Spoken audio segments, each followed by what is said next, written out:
আসসালামু আলাইকুম প্রিয় দ্বাদশ শ্রেণী বিএমটি শাখা শিক্ষার্থীবৃন্দরা, তোমরা কেমন আছো? আশা করি আল্লাহর রহমতে সকলেই ভালো আছো। আজ তোমাদের জন্য অংশীদারি ব্যবসা হিসাব তৃতীয় অধ্যায় থেকে আজ আমি বিএমটি বোর্ড 2021 সালে বোর্ড প্রশ্নটি সমাধান করব। আমি প্রত্যেকটি অঙ্ক এই নিউ টেকনিক বই থেকে অঙ্কগুলো করে থাকি। তাহলে চলো আমরা ডাকটা ভালো করে বুঝে অঙ্কটা সমাধান করি। তোমরা এখানে লক্ষ্য করো, এখানে কি বলছে? রীতা, মিতা ও চৈতি একটি অংশীদারি কারবারে তিনজন অংশীদার। তাহলে মনে রাখবে এখানে অংশীদার কয়জন? তিনজন। তাদের অনুপাতগুলো একজনের দুই অংশ, আরেকজনের দুই অংশ, আরেকজনের এক অংশ। অনুপাতে লাভ লোকসান বন্টন করে নেই। 2020 সালে 1 জানুয়ারি তারিখে তাদের মূলধন ছিল 70,000 টাকা, 90,000 টাকা ও 45,000 টাকা। অংশীদারদের চলতি হিসাব ছিল যথাক্রমে চলতি হিসাবটা ছিল যথাক্রমে 5,000 টাকা ক্রেডিট, 4,000 টাকা ডেবিট এবং 3,000 টাকা ক্রেডিট। রীতা মাসিক 3,000 টাকা বেতন পাবে। এখানে রীতার মাসিক বেতন, তাহলে এটার সাথে 12 দিয়ে গুণ করে বাৎসরিক বানিয়ে নিতে হবে। অংশীদারগণ মূলধনের উপর 5% হারে সুদ পাবে। অংশীদারগণ কারবার হতে যথাক্রমে 8,000 টাকা, 7,000 টাকা ও 4,000 টাকা নগদ উত্তোলন করেন। উত্তোলনটা করেন এভাবে নগদ। তাছাড়া মিতা কারবার হতে 500 টাকা পণ্য উত্তোলন করেছেন। তাহলে মিতা এখানে 500 টাকা পণ্য উত্তোলন করেছেন। বেতন বাদ দেওয়ার পর অন্যান্য সমন্বয় সাধন করার পূর্বে কারবারে মুনাফা ছিল 1,09,750 টাকা। তাহলে এখানে দেখো, এখানে আমরা কিন্তু বলে দিছে বেতনটা বাদ দেওয়ার পর। বেতন বাদ দিলে মনে রাখবার লাভ লোকসানের মধ্যে বেতন আসবে না। লাভ লোকসান করণীয় কি বলছে দেখো, লাভ লোকসান আবন্টন হিসাব এবং চলতি হিসাব প্রস্তুত করার জন্য। তাহলে চলো আমরা অঙ্কটা সমাধান করি। প্রথমে আমরা লাভ লোকসান আবন্টন হিসাবটা প্রস্তুত করে নিব। এখানে দেখো গড়টা কিভাবে হবে? বিবরণ দুইটা টাকার গড়, আবার বিবরণ, আবার দুইটা টাকার গড়। এই দিক দিয়ে হবে ডেবিট আর এই দিক দিয়ে হবে ক্রেডিট। অংশীদারি অধ্যায় থেকে অর্থাৎ তৃতীয় অধ্যায় থেকে তোমাদের দুইটা অঙ্ক থাকবে। দুইটা অঙ্কই তুমি আনসার করতে পারবে যদি ভালো করে অঙ্কগুলো বুঝো। তাহলে তোমরা এখানে দুইটা অঙ্ক থেকে তোমরা 7-14 মার্ক পাবে। তাহলে এখানে চলো আমরা অঙ্কটা শুরু করি। তুমি ইচ্ছা করলে ডেবিট দিক দিয়ে শুরু করতে পারো, ইচ্ছা করলে ক্রেডিট দিক দিয়ে শুরু করতে পারো। আমরা আগে ক্রেডিট দিক দিয়ে শুরু করব, তারপর ডেবিট দিকে শুরু করব। তাহলে আগে ক্রেডিট দিকে আমরা প্রথমে লিখতে হবে। ক্রেডিট দিকে দেখবা নিচে যে আমরা মুনাফার অংশটা থাকবে, এটা আগে লিখে নিব। যে দেখো পূর্বে কারবারে মুনাফা ছিল 1,09,750 টাকা। এটা আমরা লিখে নিব। এখানে লিখবো নিট মুনাফা। এই যে নিট মুনাফাটা আমাদের কত টাকাটা দেখো 1,09,750 টাকা। আমরা এটা এটা আমরা 2 নাম্বার ঘরে লিখে নিব, 1,09,750 টাকা। তারপরে আমরা দেখব ক্রেডিট দিক দিয়ে আসবে উত্তোলনের সুদ। এখানে পশ্চাতে উত্তোলন বলা নাই, আমরা ডাকটা পরে দেখছি শুধু মূলধনের উপর সুদটা বলা আছে। তোমরা এখানে ডাকটা লক্ষ্য করে যে দেখো অংশীদারগণ মূলধনের উপর 5% হারে সুদ পাবে, কিন্তু উত্তোলনের উপর বলছে না, তার মানে এখানে উত্তোলনের সুদ আসবে না। তারপর আমরা ডাকের মধ্যে পাইছিলাম পণ্য উত্তোলন করেছে। কে পণ্য উত্তোলন করেছে? মিতা। তাহলে এখানে পণ্য উত্তোলন আসবে। তোমরা মনে রাখবা যেহেতু আমার রেকর্ডটা বলছে দেখো চলতি হিসাব প্রস্তুত করো, আর ক নাম্বার রেকর্ডটা লাভ লোকসান আবন্টন, যেহেতু চলতি হিসাব প্রস্তুত করার কথা বলছে এখানে আমাদের লিখতে হবে অংশীদারদের চলতি হিসাব। যদি মূলধন হিসাব বলতো প্রস্তুত করার জন্য, তাহলে আমরা লিখতাম এখানে অংশীদারদের মূলধন হিসাব। তাহলে প্রথমে আমরা লিখে নিব অংশীদারদের চলতি হিসাব। অংশীদারদের চলতি হিসাব লিখে আমাদের লিখতে হবে উত্তোলনের সুদ। যেহেতু উত্তোলনের সুদ নাই, আমরা লিখতে হবে পণ্য উত্তোলন।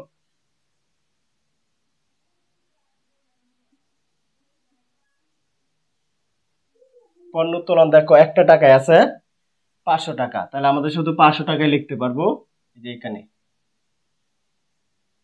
তারপর আমাদের এখান দিয়ে আর কোনো কাজ নাই। এখন আমরা ডেবিট দিক দিয়ে কাজটা করে নিব। প্রথমে আমরা দেখব ডেবিট দিক দিয়ে প্রথমে বসে মূলধনের সুদ। তোমরা এখানে খুঁজে দেখবা মূলধনের উপর পার্সেন্ট আছে কিনা। এই যে দেখো অংশীদারগণ মূলধনের উপর 5% হারে সুদ পাবে। যেহেতু সুদ আছে তাহলে আমরা প্রথমে মূলধনের সুদটা লিখে নিব।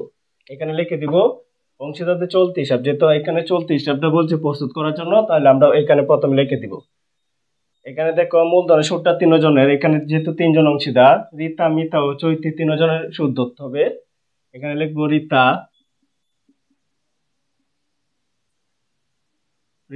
তারপরে মিতা, তারপরে চৈতি।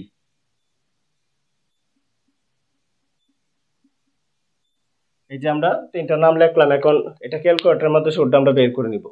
দেখো সুদটা বের করার নিয়ম, প্রথমে আমাদের মূলধনটা কত 70,000, এই 70,000কে আমরা কত পার্সেন্ট বলছি ধরার জন্য 5%, এই যে 5% ধরার জন্য, তাহলে 70,000কে আমরা 5% দিব, এটা ক্যালকুলেটর করে নিবা। 70,000 টাকাটা তুলবা, গুণ 5 শিফট পার্সেন্ট দিলে আমরা পাবো 3,500। প্রথমে আমরা রিতা টাকাটা পাবো যে 3,500, এখানে আমরা লিখে নিব। তারপরে মিতার মূলধনটা কত দেখো, মিতার মূলধন হচ্ছে 90,000, 90,000কে 5% দিলে হবে 4,500, 90,000 গুণ 5% দিলে আমরা পাই 4,500। তারপর দেখো, তারপরে আমাদের মূলধনটা আছে কার, দেখো চৈতির মূলধনটা কত 45,000, 45,000-এর যদি আমরা 5% দেই তাহলে পাবো আমরা 2,250, এই যে এখানে পাবো 2,250। এটি আমরা যোগ করে 2 নম্বর করে নিয়ে যাব। তাহলে চলো আমরা যোগ করে নিই, 3,500 যোগ 4,500 যোগ 2,250, যোগ করলে আমরা পাবো 10,250, 10,250। এই যে আমরা এটা করে নিলাম। তারপর আমরা দেখব বেতন আছে কিনা। তোমার এই যে দেখো এখানে কিন্তু আমাদের পোস্টেতে বেতন আছে, রিতা মাসিক 3,000 টাকা বেতন পাবে। এই বেতনটা আসার কথা ছিল, কিন্তু এখানে দেখো কি বলছে, বেতন বাদ দেওয়ার পর। যেহেতু এখানে নিচে গিয়ে বেতনটা বাদ দেওয়ার পর বলছে, তাহলে মনে রাখবা বেতন বাদ দেওয়ার পর, বেতন ডেবিট করার পর, বেতন চার্জ করার পর, এরকম যদি নিচে কথা বলা থাকে তাহলে মনে রাখবো লাভ লোকসান আবন্টনের মধ্যে বেতন আসবে না, এই কারণে আমরা এখানে বেতনটা আনতে পারবো না। তারপর আমরা দেখবো রেন আছে কিনা, পোস্টেতে কোনো রেন বলা নাই, তাহলে রেনের সুদটা ধরতাম। তারপর আমরা দেখবো কমিশন আছে কিনা, পোস্টেতে কোনো কমিশন বলা নাই, তাহলে কমিশনও আসবে না। তাহলে আমাদের আরেকটা কাজ হচ্ছে মুনাফার অংশ করতে হবে। তো এখানে লিখবো আমরা অংশীদারদের চলতি হিসাব, তারপরে লিখতে হবে মুনাফার অংশ, যেহেতু চলতি হিসাব বলছে করার জন্য ব্র্যাকেটে লিখে দিব মুনাফার অংশ।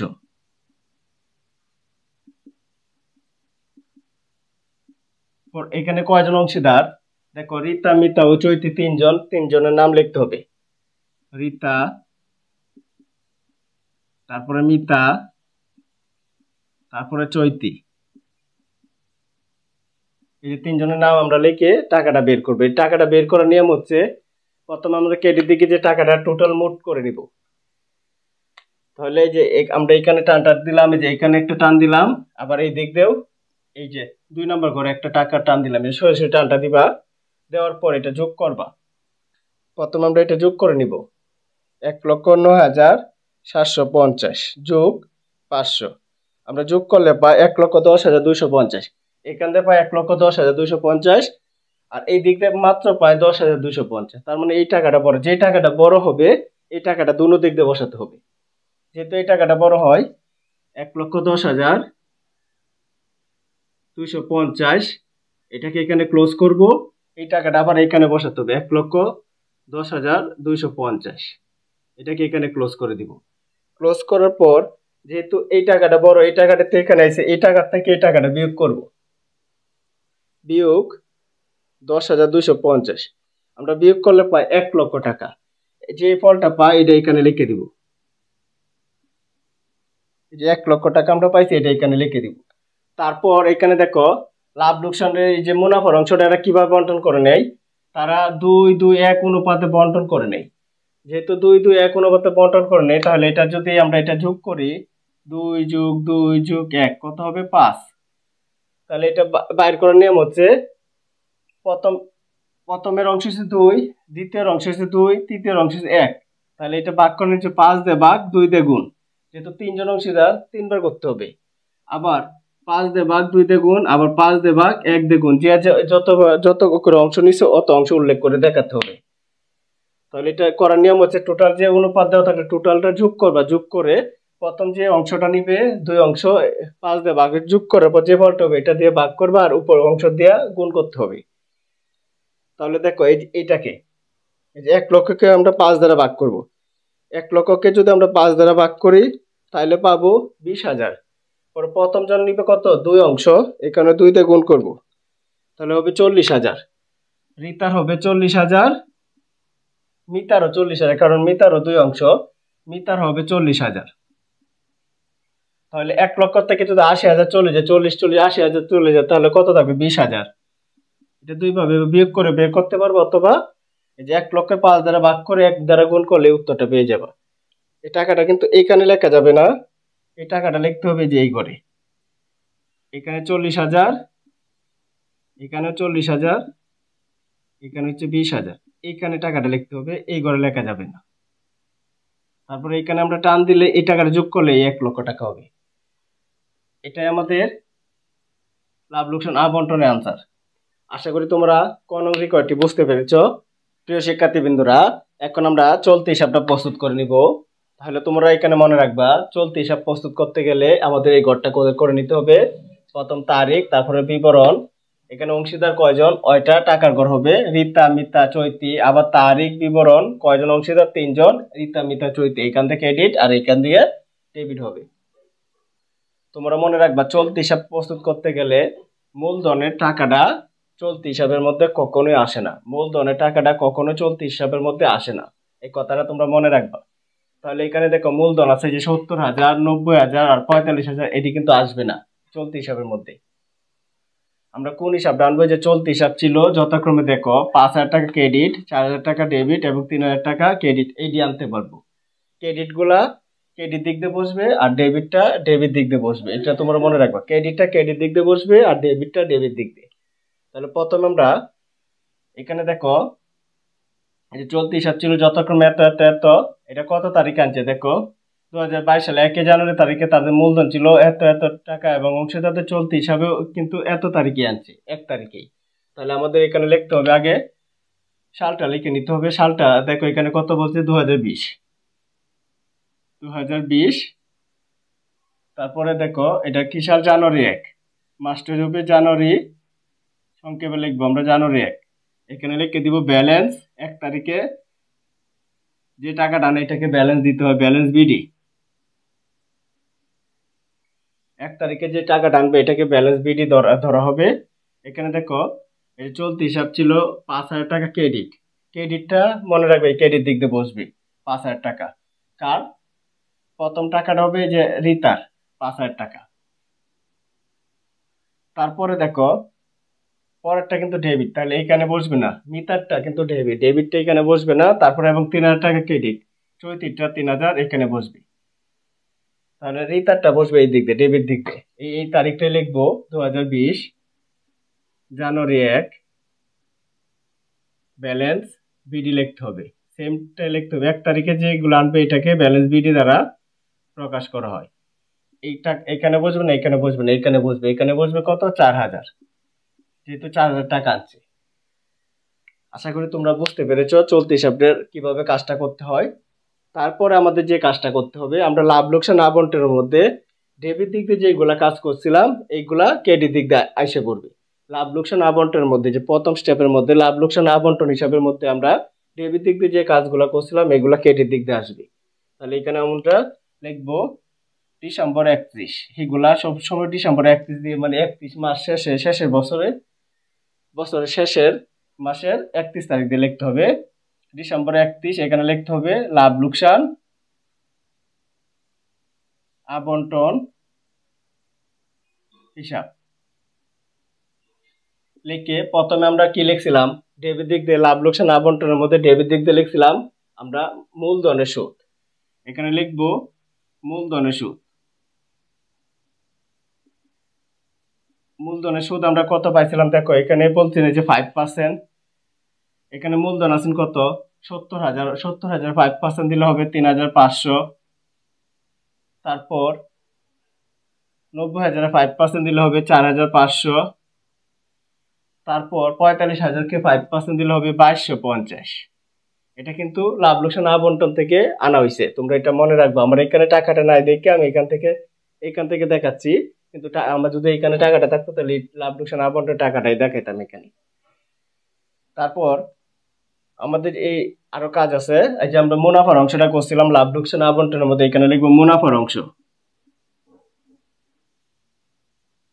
মুনাফার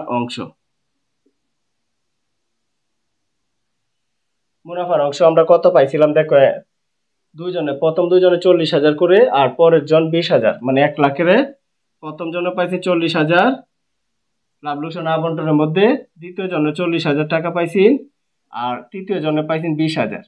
এই টোটাল আমাদের 1 লক্ষ টাকা। তারপর আমাদের এখানে দেখো আমরা কিন্তু বেতনটা লাভ লোকসান আবন্টনের মধ্যে ভাগ দেওয়া হয়েছে, এই যে লাভ লোকসান আবন্টনের মধ্যে থেকে বাদ পড়ছে, কিন্তু এই বেতনটা এখানে দেখাতে হবে। তাহলে এখানে লিখবো বেতন। বেতনটা কার এখানে লক্ষ্য করো, এখানে বেতনটা হবে, দেখো বেতনটা এখানে উল্লেখ আছে, এই যে রিতার মাসিক 3,000 টাকা বেতন পাবে। তাহলে তোমরা মনে রাখবা বেতন যদি মাসিক থাকে এটাকে 12 দিয়ে ভাগ করে বাৎসরিক বানিয়ে নিতে হবে। রিতার বলছে, রিতা কোনটাই যে এই ঘরে, রিতার মাসিক বেতন হবে, মাসিক বেতন আছে 3,000, তাহলে 3 বার কত 34,000 হবে। আমাদের বেতনটা হবে এখানে 34,000। তারপর আমাদের এই দিক দিয়ে আর কোনো কাজ নেই, তারপর আমাদের এই দিক দিয়ে কাজটা করে নিতে হবে। এই দিক দিয়ে তো প্রথম আমরা এই যে দেখো চলতি হিসাব যেহেতু প্রস্তুত করতেছি, প্রথম আমরা ডেবিট দিক দিয়ে, এই ক্রেডিট দিক দিয়ে আমরা দুইটা পাইছিলাম, ক্রেডিট আর একটা আছে ডেবিট, এই কারণে ব্যালেন্স বিডি লিখে এই দিক দিয়ে আমরা চলতি হিসাবটা বসিয়ে নিছি। তারপরে আমাদের এই ডেবিট দিক দিয়ে মনে রাখবা চলতি হিসাব বলুক আর মূলধন হিসাবই বলুক, এটার ক্ষেত্রে আমাদের পরে এখানে কি কি এন্ট্রি গুলো আসবে, এখানে যদি উত্তোলন আসবে, উত্তোলনের সুদ থাকলে আসবে, পণ্য উত্তোলন থাকলে আসবে, ক্ষতির অংশ থাকলে আসবে। তাহলে আমরা প্রথমে আমরা দেখবো উত্তোলন আছে কিনা, পোস্টে তো উত্তোলন আছে, এখানে আমরা এটা উত্তোলনটা এখানে লিখে নিব ডিসেম্বর 31, এখানে লিখবো উত্তোলন। উত্তোলন হিসাব লিখে দেখো উত্তোলন কত কত আছে, অংশীদারগণ কারবার হতে যথাক্রমে 8,000 টাকা, 7,000 টাকা ও 4,000 টাকা নগদ উত্তোলন করেছে। তাহলে প্রথমে হবে 8,000 টাকা, তারপরে 7,000 টাকা, তারপরে 4,000 টাকা নগদ উত্তোলন করেছে। তাছাড়া মিটা কারবার হতে 500 টাকা পণ্য উত্তোলন করেছে। এখানে কিন্তু উত্তোলনের সুদের কোনো কিছু বলা নাই, পাঁচতানা দেওয়া নেই, এখানে উত্তোলনের সুদ আসবে না। এখানে আমরা ডিসেম্বর 31 লিখে লিখবো পণ্য উত্তোলন, যেহেতু পণ্য উত্তোলনটা আছে পণ্য উত্তোলন আমরা লিখবো। দেখো এখানে পণ্য উত্তোলনটা হবে এই যে কি আনছে মিতা, মিতা কার হতে 500 টাকা পণ্য উত্তোলন করছে, মিতা কিন্তু 500 টাকা আনছে। এখানে আমাদের আর কোনো কাজ নেই। এখন আমরা এই দিক দিয়ে একটা টান দিব, এই দিক দিয়ে ভাবে সোজা একটা টান দিব, এই বরাবর আবার এই দিক দিয়ে একটা সোজা একটা টান দিব। টান দেওয়ার পর এই দিক দিয়ে টাকাটা বড়, এই দিক দিয়ে নিচে যোগ করে নামিয়ে ক্লোজ করে পরে আবার এই দিক দিয়ে ক্লোজ করব। দেখো এটা কিভাবে, এটা অবশ্যই ক্যালকুলেটর করে নিবা তোমরা।